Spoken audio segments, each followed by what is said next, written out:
Hi, it's Paula from Pola Quilting. Welcome back to my channel.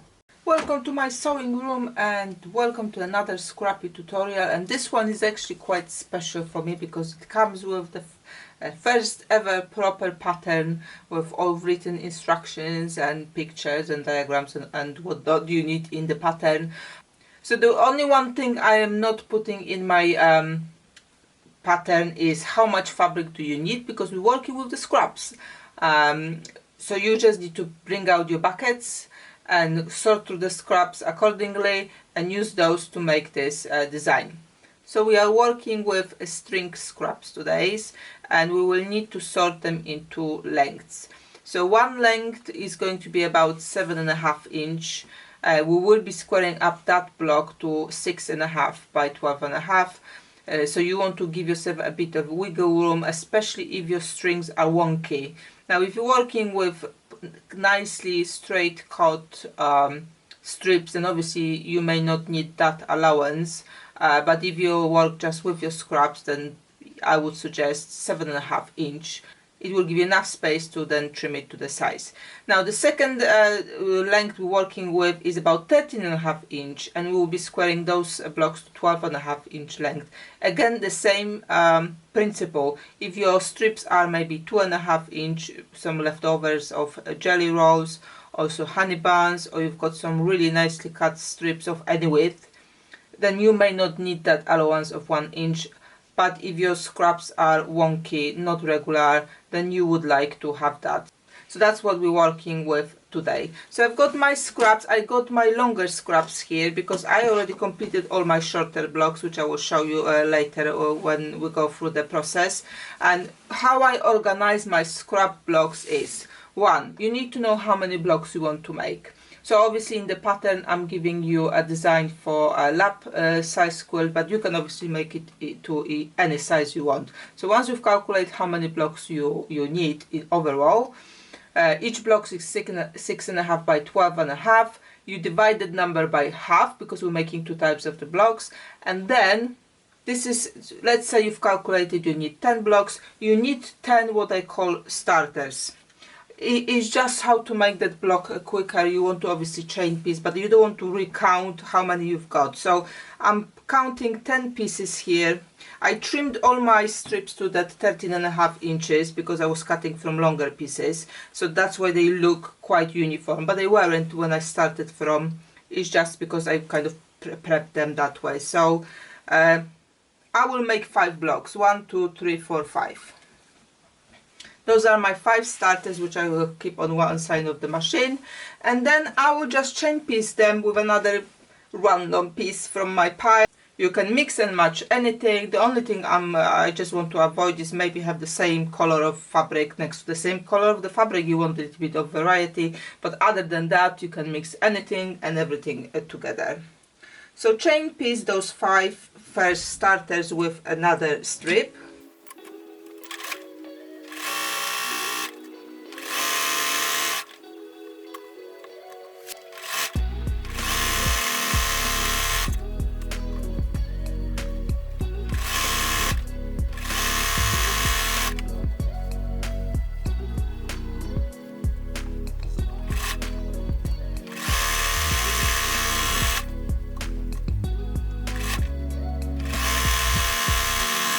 So I've got my 5 strips went through the machine, and I will take the 4 which are at the back. The 5th one is still under the needle, so I don't want to touch that one, but I can take first 4. I will leave that one there.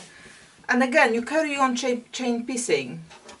So just open up, you don't have to iron anything, and you just add strip, and you will carry on that rotation around until they start getting to the shape or to the size you need, which is, you want more than 6.5 inch. Again, for the same reason, we will iron and then we will square it up. So perhaps about 7 inches, 7.5, depends again how wonky your strips were.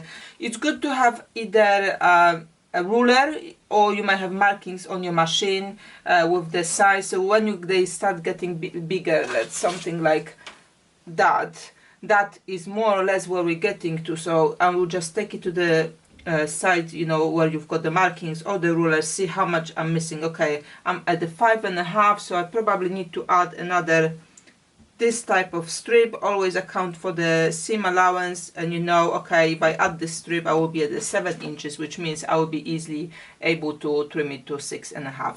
And that's how you carry on with all of those blocks. So let me just show you now blocks we are making, the directions of the blocks, and we'll get to the next step.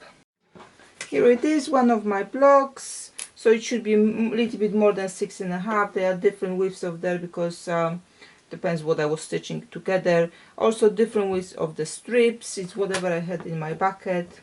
So I'm just placing my ruler and make sure my 6.5 inches still on my space, and obviously here's fabric sticking out, so I'm good to go. And just straight squaring up here, nothing complicated. Make sure that when you're using bigger rulers, you kind of go with your hand where the blade is going to be. That will give you more accurate cuts.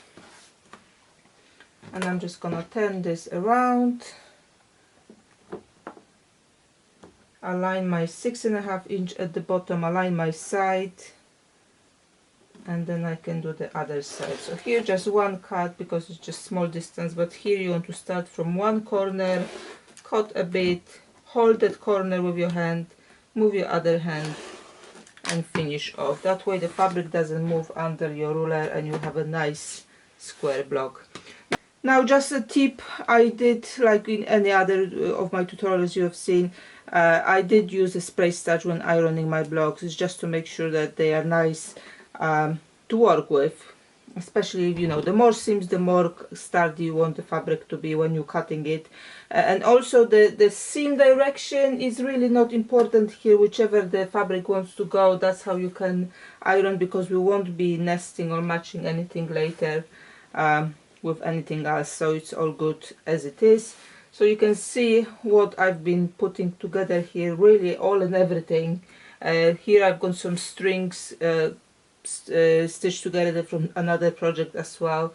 So whatever was about 13.5 inch long in my buckets, I've used that one here. I also got some wider pieces here, but when I will be trimming it off, obviously I leave a little bit less yellow. That piece will go back to my string bucket for another project, but here it will kind of pop out of the design.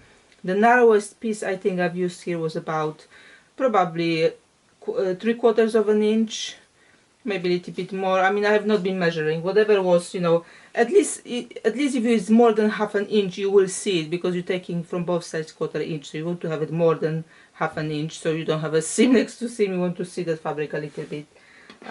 But I've put everything here. Some of those colors you can recognize from my previous tutorial with the waves. So that's why I'm not worried if I've got excess, because if the excess is big enough, I will use it in another project. So that's one type of the block. The one with the horizontal lines are longer, and this is the other type of the block, squared up here already, where it's a vertical lines in the block. So those were the 7.5 inches. It's the same size of the block, it's just the stripes are going in opposite direction. So this is where we are. Prepare as many blocks as you need, and let's get to the next step. Okay, I've got my blocks ready. For the next step I need some 5.5 inch squares, and I'm using just white solids, but you could use anything you like. It depends what basically you've got in your scraps. My scraps are quite a kind of medium and darker, so white will be nice contrast. If I had some brighter colors, because you may like to go with the brightest of the strips, then you would like possibly add a little bit darker color or even black. So you just go with nice contrast with your block. So 5.5 inch square, folded together with left side inside. Now with this solids it doesn't matter, they look both sides, you know, the same, so it's easy. But if you have used maybe some background fabric which is bright or something like that, or dark, depending how you're working with it, then obviously you want to have a left side to the inside, on diagonal, folded, and then just iron it quickly. Just put that line there. It doesn't need to be very kind of precise, but it's gonna be much easier if it's holding that shape for the next step. So you want to do it with all of the squares, and the number of those squares will equal number of your blocks. Okay, so for stitching you want to place your square, which is that now folded into half, right bottom corner, and it is going to be the same for both directions. They're all going to be stitched exactly the same way. So this is that folded edge here, raw edges goes to the end of the block, and I will just baste it now, you know, less than 1/4 inch away from the edge. You just want to hold it in place, go from here, go a little bit here, you take it out from the machine, and it's going to be ready. So quite quick stitching. You can even increase the stitch length. It doesn't have to be your usual one. If you're using normal stitching, I don't know, 2 to 3, you can get it extend a little bit, so your stitching is going to be much quicker. Also, as a tip, I do not place it just at the edge here, because when you stitch it, it's going to shift a little bit, so then you will have a sticking out the fabric. It's not an issue if it happens. Just turn it around and trim those edges here if you don't like it to stick out. But if you start from placing your square a little bit off that end here, then even if it shifts, you will not go past the edge of the block. I'm not using a 1/4 inch foot here. You can use any foot you've got there, and I'm not even going from the very edge of that tip of the triangle there. I'm probably, I don't know, 1 or 2 stitches in, and I just go back and then forward. That will prevent from that corner to kind of unfold there, or fold into, or get eaten by the machine. Sometimes it happens. So here we go. I'm just gonna increase the stitch length like I've mentioned. I've increased to 2.6, so it's much quicker. I haven't even gone to the very corner here. Turn around and stitch the other direction. So let me just show you here. You see this kind of fabric now kind of overlaps here and extending in here. Just move it, shift it a little bit in. We are going to be folding that edge later anyway, so it doesn't matter. And I can quickly get to the next one. Same corner, same process. Go in, go over the fabric, back stitch here, and then you carry on.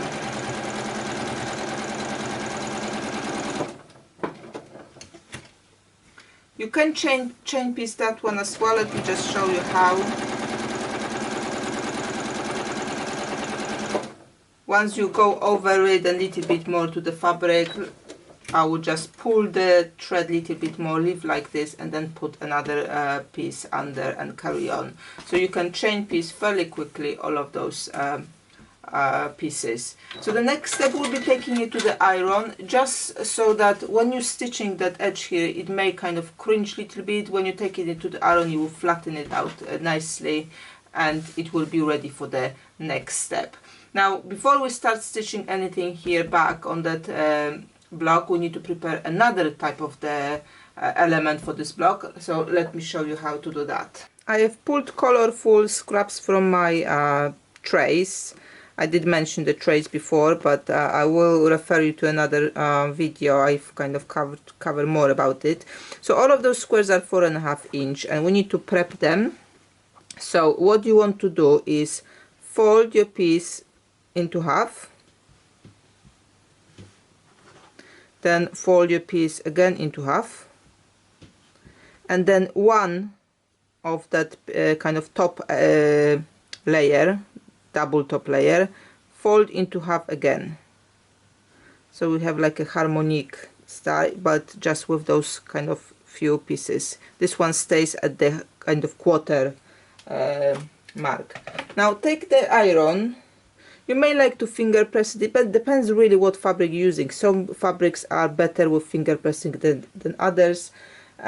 If you're going to be doing a batch of it for whole of that pattern, then obviously you might as well just go with the iron, and you know it's going to be fixed. So take the iron, just keep it there for, you know, a couple of seconds, just to set those creases, so you will see so we see those creases when we open it back.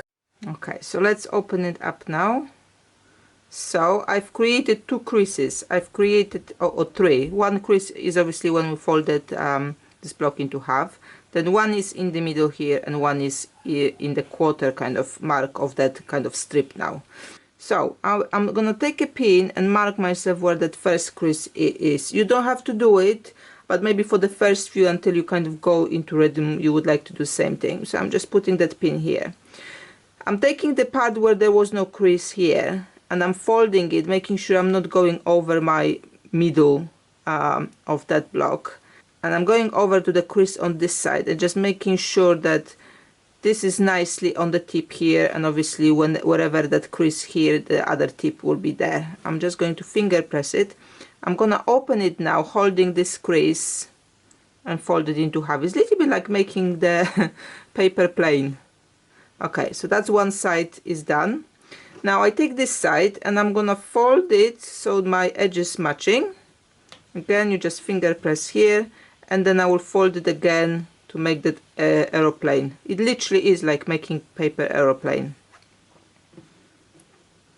Can remove the pin now, and this is what it needs to look like. So I will just take my wonder clips, or you could use pins, whatever. I'm using it like this because I will go through the whole batch of that fabric to fold it in one go and take it to the sewing machine rather than doing it individually, just, you know, saving time. So you can see here they are not exact here, they're not meeting exactly the same points, but it's good enough. As far as it's at least like that, it's good enough for the next step. So let's just quickly go through it again. Yellow fabric, folding to the left sides together into half, and then the top layer into half again. Get the iron, open it up. Now I've got the crease on the other side because I folded fabric other way around. It doesn't matter. So I'm taking the half which is without the crease. Let's put that pin here at the very top where that middle crease is. Fold it until this stays nicely at the tip and the edge of my fold and the crease are meeting. And fold it again. So now I should have that part in the middle. Now I will move that one on this side. Match up the edges, finger pressing, open up, finger pressing again. This one came more kind of more ideal, matching more, but like I said, if there's a little bit of offset, don't worry about it. So again, wonder clips to hold my flaps, and I will carry on until I've got all those done. And you need as many blocks you're making, so that's how many pieces you need to do for the next step. So next step is quite easy. I just want to stitch, paste stitch between those flaps here where the flaps finishing. To speed up, you can increase the stitch length, but you don't have to. It's just to hold it in place, ready for the next step. And again, I will just speed up and do all of those aeroplanes in one go. It's good exercise for the chain piecing. Now, as you can see, I'm not measuring anything. I'm just eyeballing from corner to corner. It doesn't have to be kind of specifically exact. So even if you need to adjust somewhere in the middle, it's okay. And when I'm done with those, we need to trim those kind of sticking out parts. How much to trim? Just turn your plane around and you can see that the edge of that initial kind of strip is here. Just trim it according to that line. It's more or less a 1/4 inch, more or less, but it doesn't have to be exact still. So just trim. Again, it's a batch work. Once you've sewn them, once you trim them, we're ready to add it to our block. Okay, so here are my blocks. Both direction of the blocks we're doing exactly the same way. So now we're doing somewhat cathedral move here, which is I'm pulling the fabric and bend it on top of itself. creating that crease here. Don't pull too much here, but also if fabric sticks out a little bit there, don't worry about it. Just you want to have a nice flat kind of curve here, or flat fabric whilst you've got a curve. This is on bias, so you should be able to kind of shape it very easily. You can take it, you know, if you prefer, you can take it now to the iron board, so you just do all that batch, fold and press, just to keep that fold for yourself, you know, a little bit easier. I won't, but you can do that. So I'm taking my aeroplane and I'm slipping that part which is sewn under that fold, and I want my tip to kind of point to the tip of that block. Again, don't measure, just eyeball it. Honestly, you won't see it even if it doesn't kind of point exactly. So that fold should be enough to cover the stitching line on our aeroplane. If it isn't, just take your aeroplane and trim it a little bit. It may happen that, you know, you've stitched a little bit too high. That's absolutely fine. Just trim that line here until you're able to kind of cover it up with your fold. So let's see, am I okay with the tip? I think I am, more or less. Like I said, I'm not measuring anything. Now I will start stitching at the top. If you need to, if it's something, you know, it's moving too much for you, use some pins to pin that plane in place. Use wonder clips, use whatever your tools you've got available to you to make it easier for you. I would normally not pin it, but just for you to see that you can kind of help yourself a little bit, let's pin it here. So this is how it looks. How we will stitch it. So what I will do, I will stitch at this edge past the middle point of my plane, like about 1 or 2 stitches. Then I will go up on the edge of that plane, then a little bit outside of it, then I will go back to come out again to 1-2 stitch on the other side of that kind of middle point, and then I will carry on. What will happen is it will just keep very nice in place, so when you wash it, it doesn't move for washing and things like that. Now in your you know, you may like for it to be kind of loose, and you can leave it at, just stitch it, you know, straight here and leave it like that as well. I prefer for it to be a little bit more flat. It's got dimension there already, but I like it to kind of be sturdy attached to the block. So let's get going. So like I said, just slowly at the edge here, readjust if you have to. So I'm stitching, I'm going over to my plane. Make sure you take the pins as you're going along. This is the middle of my plane. I'm just going 1-2 stitches behind that. I will now flip, and I will just go from that point out past, kind of past that tip up to here, and then I will turn it around.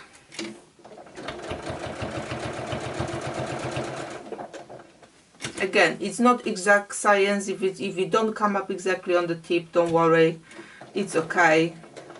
Just come on the other side of that aeroplane, go along with on the other side of that flap, bend there, come back to the white part, and you can carry on again stitching on the edge.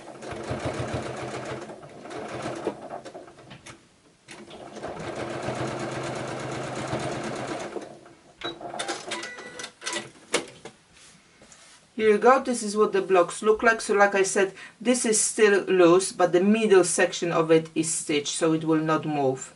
And also this will create a nice opportunity later to quilt that block, because I can still leave those loose, but I could do something here around, like maybe a serpentine. Or if you're doing just, you know, straight stitching type of quilting, it's fine. You can just go maybe on this line here, kind of don't go through the aeroplane. To be honest, you can quilt it anyhow or any method you choose, and it still will look very good. Okay, let's make just another one.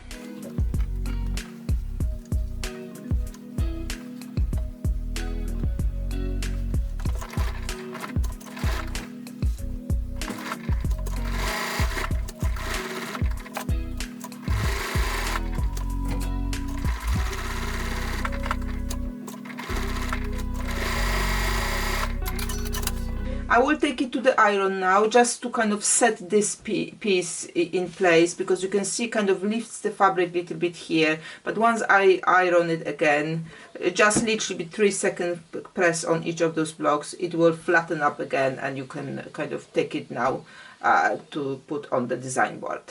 Okay, now it's time to pop it on the design board and show you what the quilt will look like. Before I show you my finished project, just a quick reminder where you can find me and how you can support my work. You can subscribe to my website to be notified when new tutorials, products or patterns are released. You can find me on my Facebook page, Pola Photo, or you can join my group page, Pola Quilting with Friends, where we all share work made inspired by my tutorials and answer any questions you may have. There is Instagram account called Pola Quilting, and if you like to share something you made based on my tutorials, please tag me using hashtag Pola Quilting with Friends. To support my work, please like, comment and share when you see my posts or tutorials. Let your quilting friends know about this channel and invite them to the group and subscribe to my channel. If you like to contribute extra, you can use super thanks on YouTube or buying me virtual tea, coffee or lunch available on my page. All links are in the description below. I would like to thank you all for all the support so far and letting me grow in what I do. And here are some close-ups of the blocks and the stitching of the tail. Because of this detail, I call this pattern Chasing a Tail. It is block based on magic numbers, so if you put two of them vertical next to each other, you can have an horizontal one under and they will match. I didn't lay it this way as I wanted to create the movement where the tails are, as you can see on the pictures. Here it is how it looks in the setup, and pattern is written for this layout as well. I have published an article explaining in detail my trace and magic number scrap system, so for those interested I will leave a link in the description below. I would like to thank ladies from Southampton Quilters group who volunteered to edit my pattern and translate it from my English to proper English, and they pledged further support, so be prepared for more patterns to come. Pattern has 13 pages, is full of pictures and diagrams to help with constructions of the blocks. It is available at my online shop. All links are available in the description. Please let me know what you think about this pattern, and any questions please feel free to leave in the comments as well. Happy sewing everyone! Thank you for joining, thank you for watching, and see you next time.